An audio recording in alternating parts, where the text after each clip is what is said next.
Breakfast with Cobb Colvin. Trickstar Radio. 16 minutes past 9 here, Trickstar Radio. We're live inside the building, and we do have Clean Shirt joining us this morning. How are you doing, sir? You all good? I'm all good. Good to see you, man. It's been a while. It's been way too long, actually. So I want to kind of look through everything you're kind of working on currently, and look into kind of the setup of last year, because obviously you were one of the kind of big influential members within sort of Lengoland as a kind of setup. Yeah. Like, how did you first get involved with that? Because obviously what it's become is this very kind of UK-wide understood sort of brand, if you know what I mean. Yeah. So how did you first get involved with something as like something like that? So it all started, so I was added into it because I was part of The Basement, which is obviously the fashion group on Facebook.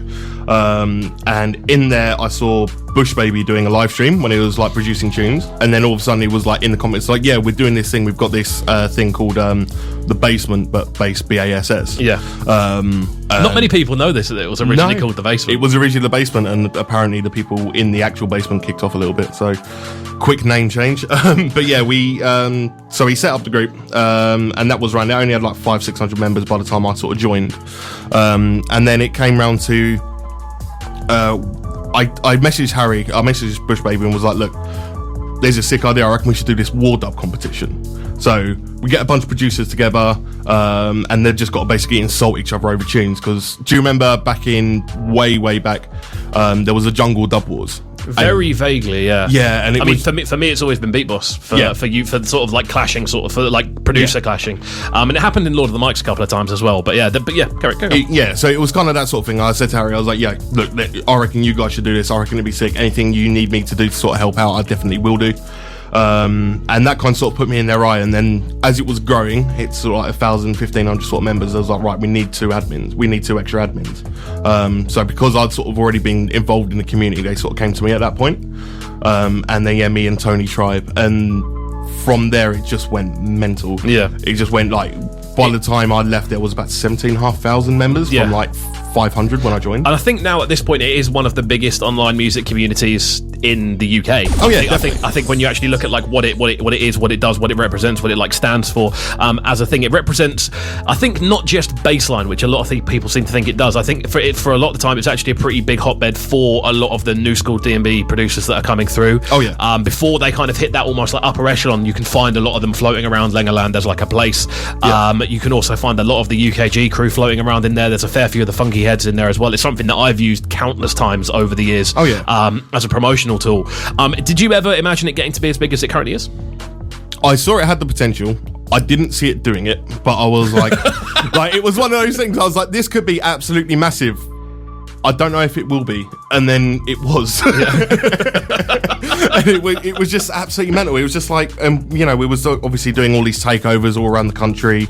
Obviously, we was all getting to play shows left, right, and centre, and just sort of bring the whole idea of Lengoland to everyone and bring like the community together. And it was that sort of period, 2016, 2017, when it was really on the up and rising. It was such a cool time. Just not just in the fact that I was a part of the scene. I was part of that. I mean, before getting involved in Lengoland, I'd been on a hiatus for about 18 months. Yeah. I hadn't really been producing anything, and it was sort of like gave me the kick up that I needed to, sort of get back to crack on, essentially. And that's it. And it improved my growth massively, and I'm so thankful for it, giving that wind under my tail to be able to get back involved in music and start doing what I love again.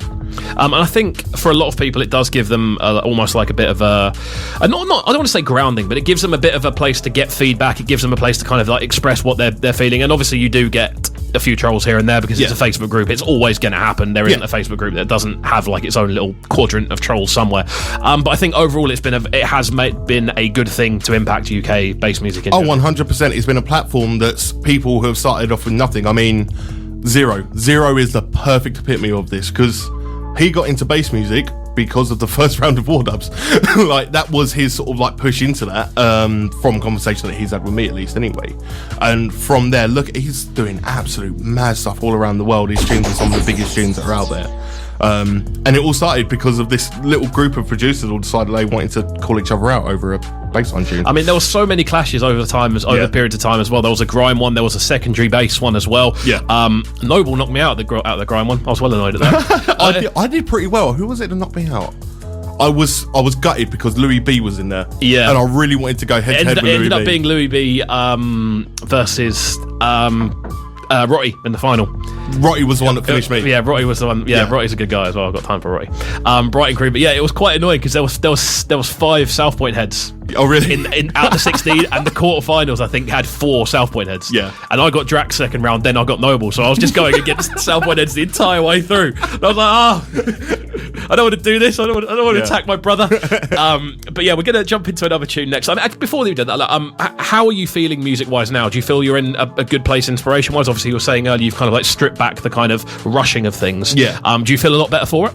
Definitely. I mean, it's meant that now because I am taking things at my own pace, I feel like the music itself shows that. Yeah. And it's meaning that I'm working on some new stuff at the moment, like brand wise.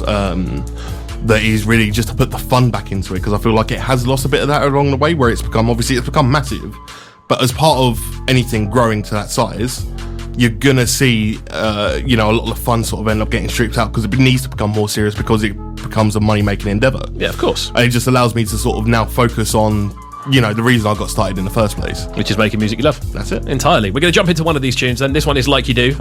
Yourself on this one. Give me a brief introduction to this one. So yeah, this is Like You Do, one of the most recent ones, forthcoming on a brand new imprint I'm starting called Nan's Records. And we've got I can't announce who, but we've got a very, very sick remix coming up from a very well-respected drum and bass producer. So very nice indeed. Keep your eyes out on that. I'm looking forward to hearing more about this. It's annoying I can't quiz you now. This one, Like You Do, Clean Shirt. We're in the building. It's just gone 23 minutes past 9 here on Trickstar Radio. What's the app for people to get you at? At Clean Shirt UK on all socials. Good stuff. Don't go anywhere. It's breakfast. Waking up Brighton. Breakfast with Cobb Colville.